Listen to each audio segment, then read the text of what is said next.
જય માતાજી મિત્રો, નવા સ્ટોરી વિડીયોમાં આપનું સ્વાગત છે। હું છું પરમાર જીતુ। એક નાનકડા ગામમાં મહેશ નામનો યુવક રહેતો હતો। તે ખૂબ જ મહેનતુ અને હોશિયાર હતો। બાળપણથી તેના ઘરમાં કુળદેવીની પૂજા થતી હતી। તેની દાદી દરરોજ સવારે દીવો પ્રગટાવીને કહેતી, બેટા, જીવનમાં ગમે તેટલી મોટી સફળતા મળે પણ પોતાની કુળદેવીને ક્યારેય ભૂલતો નહીં।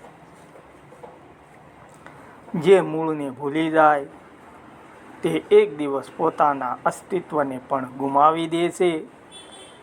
મહેશ બાળપણમાં દાદીની વાત ધ્યાનથી સાંભળતો, પરંતુ સમય જતાં તે શહેરમાં ભણવા ગયો।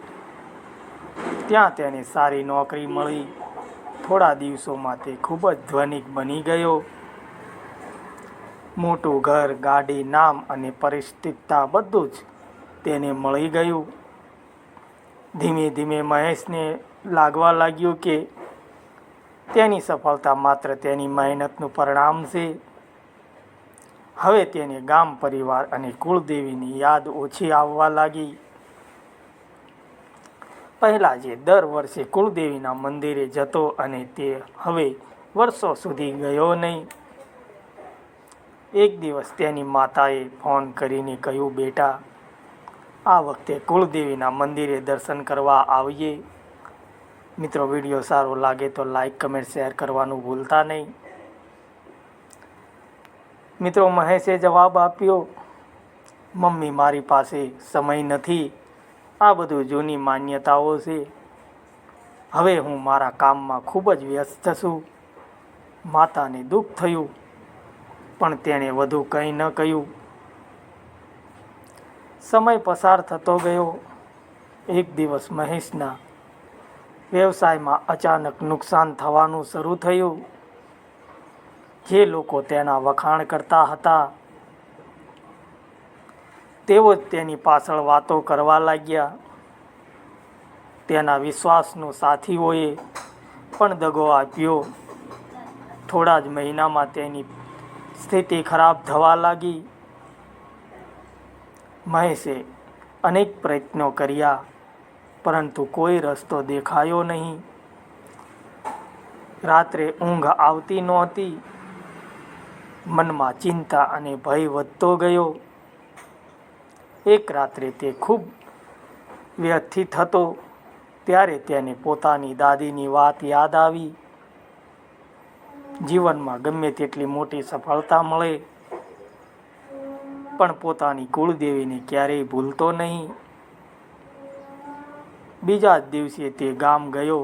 વર્ષો પછી પોતાના ઘરના આંગણે પગ મૂકતા જ તેની આંખોમાં આંસુ આવી ગયા। માતા પિતાને મળ્યો અને પછી સીધો કુળદેવીના મંદિરે ગયો। મંદિર પહેલાં જેવું જ હતું। શાંતિ, ભક્તિ અને દિવ્યતા ત્યાં આજે પણ હતી। મહેશે માથું નમાવ્યું અને દિલથી પ્રાર્થના કરી, હે માતા, મેં અહંકારમાં આવીને તમને ભૂલી ગયો। મને માફ કરજો। મને સાચો માર્ગ બતાવો। મિત્રો, કમેન્ટમાં જય કુળદેવી લખવાનું ભૂલતા નહીં। તે દિવસે તેના મનને એક અદ્ભુત શાંતિ મળી।